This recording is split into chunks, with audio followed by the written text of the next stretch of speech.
எல்லாருக்கும் வணக்கம். இப்போ 1 கிலோ சின்ன வெங்காயத்துக்கு தாளிப்பு வடகம் செய்ய போகிறோம்.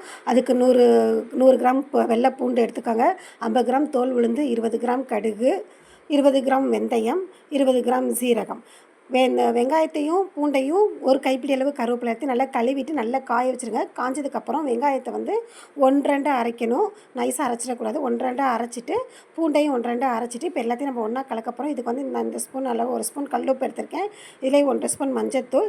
இப்போ நம்ம எடுத்துருக்க அந்த பொருள் சீரகம், வெந்தயம், கடுகு எல்லாத்தையும் இந்த கலவை இருக்குல்ல வெங்காயக்களை கொட்டிட்டு விளக்கெண்ணெய் வந்து 2 ஸ்பூன் விளக்கெண்ணெய் கலந்து பெருங்காய பொடியும் கலந்து பெருங்காய பொடி 1 ஸ்பூன் போட்டுக்கோங்க. கலந்து இப்போ நல்லா ஒன்றா நம்ம கிளற போகிறோம். இந்த பார்த்திங்களா இந்த அளவு கிளறி நைட்டு ஃபுல்லாக ஊற வச்சிடணும். ஊற வச்சுட்டு அடுத்த நாள் காலையில் கையில் கொஞ்சம் விளக்கெண்ணெய் தடவிட்டு இந்த மாதிரி எடுத்து உருண்டையாக உருட்டி நம்ம வெயிலில் வச்சு காய வைக்க போகிறோம். சரியா? ஒரு 1 கிலோ சின்ன வெங்காயத்துக்கு ஏறக்குறைய நம்ம உருட்டுற சைஸை பொறுத்து இந்தளவு உருட்டினோம்னா ஒரு 12 உருண்டை கிடைக்கும். சரி, அதை காயும் போது கொஞ்சம் அந்த சைஸ் மாறும். அன்னைக்கு ஃபஸ்ட்டு நாள் காய வைக்கிறோம் இல்லையா, அன்னைக்கு நைட்டு திரும்ப என்ன பண்ணணும், உதுத்து போடணும். திரும்ப உதுத்து போட்டு விளக்கெண்ணெய் லைட்டாக ஊற்றி, நிறைய ஊற்றிடக்கூடாது, லைட்டாக ஊற்றி அமுக்கி வச்சு மூடி வச்சுட்டு அடுத்த நாள் காலையில் பார்த்திங்கன்னா திரும்ப எடுத்து விளக்கெண்ணெயை தொட்டு இது பார்த்திங்கன்னா நான் அன்றைக்கி நைட்டு உதுத்து போட்டு மூடி வச்சது இந்த கலர் மாதிரி இருக்குது பார்த்திங்களா.